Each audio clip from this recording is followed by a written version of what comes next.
The movie's action commences in 1845 in Benfield, Massachusetts, where local residents hang a girl named Mary Eleanor on a tree, accusing her of witchcraft, and affix a mask to her face. Following this, the priest announces that he is imprisoning her soul in a doll in the name of the Lord, recites a spell, and then sets the girl on fire, leaving her charred body on the tree. Fast forward to present-day Boston, Massachusetts, where we encounter disgraced journalist Geary Fenn, who supplements his income by writing articles about unusual incidents. Gary's boss, Max, contacts him, informing him of a peculiar case on a nearby farm. Despite his reluctance, Geary agrees to investigate and requests Max to provide more detailed information about the case before heading home to prepare. Upon arriving in Benfield, Geary is shown by a farmer a letter M drawn on a cow, suspecting it to be the work of Satanists. However, Geary is convinced that Satanists are not responsible and believes the M was drawn by his teenage son. Just then, Father Hagen arrives and insists that the cow be removed from church land. Disheartened, Geary prepares to leave, but he is drawn by a strange whisper to the charred tree. Inside its trunk, he discovers a doll chained up, bearing the date February 31, 1845, when Mary Eleanor's soul was imprisoned. Upon seeing the doll, the farmer suggests it resembles a simple talisman buried for luck but admits that it appears too eerie for a regular talisman. Determined not to return empty-handed, Geary smashes the doll, concocting a narrative for a new article about mysterious cow mutilations that started after the ancient talisman's destruction. He takes some photographs and heads home, brainstorming ideas for the article on his dictaphone, oblivious to the fact that he has unleashed an ominous spirit. Suddenly, a girl in white named Alice Paget emerges in the middle of the road.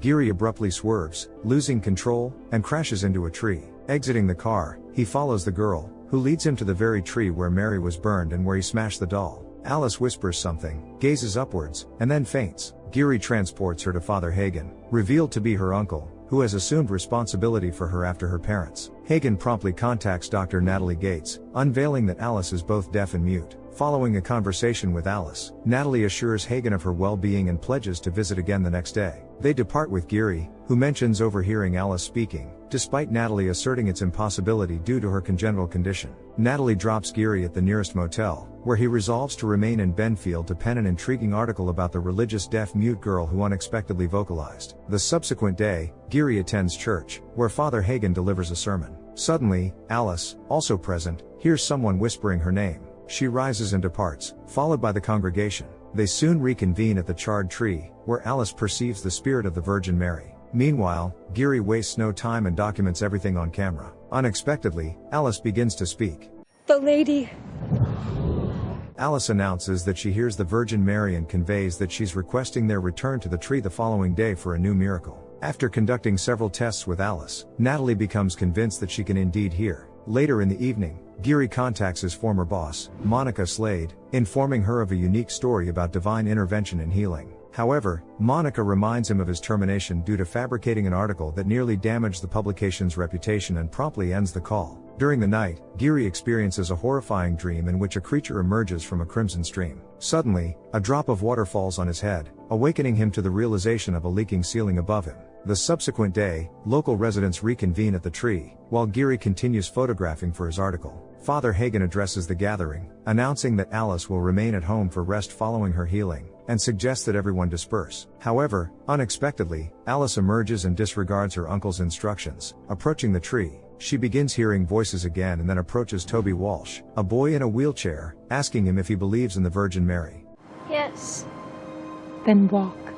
The girl asserts that faith in the Virgin Mary will aid his recovery, and indeed, the paralyzed boy stands before the stunned townsfolk. Witnessing a genuine miracle, people commence praying and expressing gratitude to the Virgin Mary, while her statue begins shedding tears of red. Simultaneously, news of Toby's miraculous healing spreads worldwide, and Gary's photographs spark widespread fascination. After a period, Geary attends a press conference where Bishop Giles recounts similar instances of the Virgin Mary's apparitions leading to extraordinary healings. Monsignor Delgarde, dispatched by the Vatican to verify the authenticity of Alice's miracle, is introduced. Delgarde outlines a procedure established in the 18th century for assessing such miracles, emphasizing the requirement that the illness must be incurable, and the healing must be immediate and complete. He pledges to employ all available medical and technological advancements to expose any deceit and invalidate the false miracle, otherwise, it will be deemed genuine. Subsequently, Alice addresses the journalists, recounting her visions and emphasizing the Virgin Mary's plea for faith. Later, Geary privately appeals to Giles and Delgarde, requesting involvement in their investigation for exclusive insights and offering to shoulder responsibility if the miracle is proven false. Delgarde, skeptical due to Gary's reputation, hesitates, but Giles is inclined to grant him an opportunity,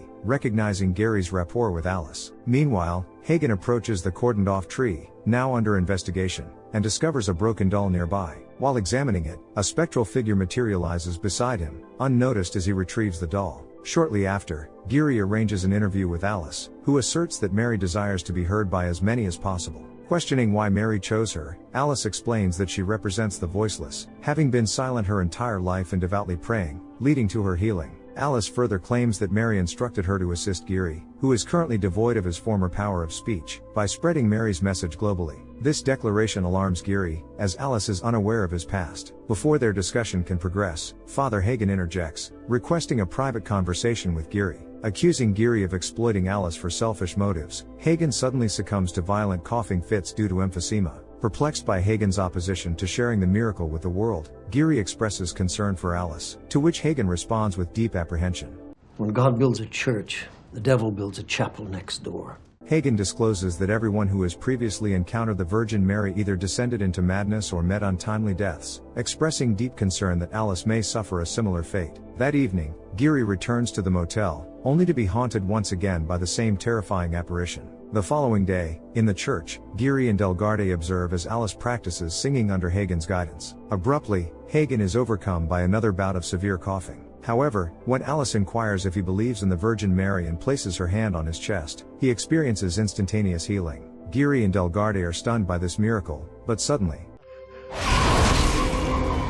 Later, Natalie compares 2 X-rays of Hagen's lungs and confirms his healing. Jeffrey then inquires about Toby, prompting Natalie to reveal that he had previously been diagnosed with incurable total muscular dystrophy, which has inexplicably vanished. Giles and Delgarde ultimately validate the authenticity of Alice's miracles and disseminate the announcement across all television channels. The Pope designates the field where the Virgin Mary appeared as a sanctuary, drawing increased tourism to Benfield. However, some locals opt to depart the town, harboring fears that the Lord's advent may forebode a significant catastrophe. In the evening, Geary contacts Monica, proposing to rejoin the team under the condition of securing his own column and assuming the position of editor, citing his unique access to Alice for exclusive information. Monica, impressed by Gary's assertiveness, pledges to contemplate his terms. Subsequently, Alice reluctantly prepares for relocation to a monastery at her uncle's behest. Jeffrey bids her farewell by presenting her with a compilation of songs, to which Alice remarks that Mary acknowledges his contributions, facilitating belief in her message for millions. Meanwhile, Hagen, smoking in the church, discerns smoke seeping through a crevice in the wall. Investigating further, he discovers a notebook adorned with images of the devil and inscribed with Latin text. Concurrently, an ethereal presence observes him through a mask akin to the one worn by Mary Eleanor during her ordeal. On that same day, Geary meets with Natalie at a cafe. She probes into his history of fabricating articles, prompting Geary to confess that he pursued such deception for the sake of fame. Geary then recounts the discovery of the peculiar doll with the farmer. In response, Natalie remarks on ancient beliefs associating the confinement of evil within dolls by chaining them and assigning fictitious dates, deeply unsettling Geary. As they stroll, Geary and Natalie approach the very stream featured in Gary's dream. Geary confides that he feels a sense of familiarity with the location, prompting Natalie to elucidate its historical acquisition by the church in 1845. While gazing at his reflection in the water, Geary observes bubbles surfacing when, suddenly, Fan? Terrified by visions, Geary expresses his urgent need to speak with Hagen, indicating that something church-related has occurred at their location. Simultaneously, Hagen discerns a presence in the confessional. Despite the person being off schedule, he reluctantly agrees to absolve their sins. Suddenly, the voice of Mary Eleanor begins to speak, confessing to numerous sins and declaring her intent to confront Hagen for his doubt, claiming to have been healed by him. However, her tone shifts abruptly, asserting that Satan has empowered her to perform miracles and that no faith in the Virgin Mary will save him. Horrified, Hagen leaves the confessional only to encounter the ghost of Mary, who attacks him. Shortly after, Geary arrives at the church to find Father Hagen hanging. After paramedics take his body away, Giles reveals that his death will be presented as an accident and urges Geary to keep the truth hidden. The following day, Geary interviews Alice again on camera, and she insists that the Virgin Mary wants them to persist in their work. Off camera, Geary questions whether these supposed miracles could be manifestations of demonic rather than divine power. Alice vehemently denies the possibility, claiming that doubt weakens faith. Back at the motel, Geary senses supernatural forces once more. Suddenly, he glimpses the ghost of Mary Eleanor before she vanishes. That night, while reviewing the interview footage, Geary notices the ghost's presence in one of the frames. At Hagen's funeral, Geary encounters Natalie, who firmly believes in the priest's innocence. Geary concurs, prompting them to inquire about the whereabouts of the church records. They venture to the adjacent building, where they uncover a notebook containing Latin annotations concerning Mary Eleanor, whom Hagen had previously unearthed from within the wall. The records reveal that Mary purportedly performed miraculous deeds and cured the afflicted, professing to channel the voice of the Virgin Mary and pledging healing to those who surrendered their souls to her. However, skeptics met an untimely demise. Subsequently, the townsfolk turned against Mary, capturing and submerging her in the frigid waters of the very stream from Gary's dreams. Ultimately, she confessed to consorting with the devil. As a public punishment, witnesses affixed a mask resembling the Virgin Mary to her face before hanging and burning her alive, purportedly imprisoning her soul within a doll that Geary unwittingly shattered, thereby setting her free. Following Mary's execution, her miracles ceased, and those previously healed suffered relapses. Geary realizes that Hagen had discovered these records and unearthed the truth, leading to Mary's ghost exacting retribution by claiming his life. It's Mary Eleanor, Pray to Mary. posing as the Virgin Open Mary, your heart to her. doing the devil's She work. brings in During the service, Alice rises and announces that Mary has communicated with her once more, instructing them to hold a service in the sanctuary to honor the Feast of the Immaculate Conception. In the church annex, Geary begins hearing voices, and suddenly, Mary's ghost assaults him and Natalie. Fortunately, they narrowly evade the apparition. Subsequently, Geary and Natalie journey to the Archdiocese of Boston for a meeting with Giles and Delgarde. En route, Geary contacts Monica, offering him a column and an editorial role, though he declines to cover Alice's alleged miracles. Upon bursting into Giles's office, Geary discloses Hagen's revelation regarding the true nature of Alice's miracles, which cost him his life. However, Giles confesses awareness of the Mary Eleanor case. Delgarde expresses surprise at being left uninformed, but Giles insists on withholding the truth from the public and canceling the upcoming service. Learning of Alice's plans for the unconventional service, Geary insists on its cancellation, warning of potential dire consequences for believers. Despite Giles's efforts to silence him, Geary pledges to expose the truth to the world. Later, Geary visits the diocesan archive, researching Mary Eleanor's history. He contacts Natalie to relay his findings. Mary bore a son shortly before her capture, taken by a local landowner named Nicholas Paget, the same surname borne by Alice. Mary, it transpires, struck a pact with the devil for eternal life and her descendants. Abruptly, their call disconnects, and the document containing Mary's information inexplicably ignites. Subsequently, the Virgin Mary statue shatters, unleashing Mary's vengeful spirit, which assaults Geary. In the nick of time, Delgarde intervenes, banishing the ghost with incantations.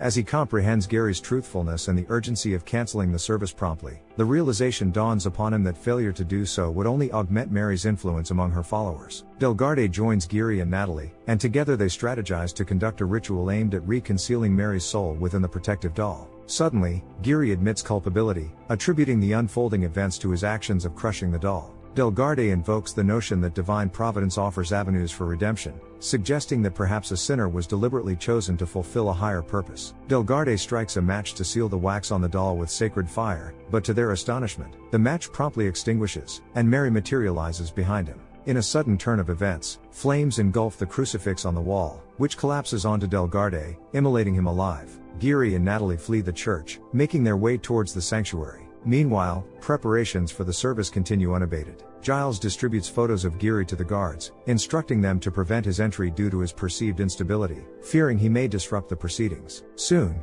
Geary and Natalie witness the entire population of Banfield devoutly praying to Mary. Geary recalls that undermining their faith in Mary is the only way to weaken her hold over them. Simultaneously, Alice takes the stage, proclaiming that the Virgin Mary desires the allegiance of all present and wishes to enter their hearts. Subsequently, Mary possesses Alice, poised to claim countless souls, until Geary intervenes, revealing the deceit behind the purported miracles and exposing Father Hagen's tragic demise, which Giles had attempted to conceal. Meanwhile, Natalie engages Alice, exposing Mary's true nature and her role in her uncle's demise, urging her to resist the malevolent entity's influence. However, Mary warns Alice that unless she completes the service and compels the congregation to surrender their souls, she will lose her ability to communicate. Thankfully, Alice finds the resolve to resist Mary's manipulation, affirming Gary's revelations and denouncing Mary's existence. Suddenly, the trees and crosses ignite, inciting panic, and Toby regresses, losing the ability to walk. Giles, stunned, witnesses Mary emerge from the blazing tree, who then removes her mask and touches his chest with her hand.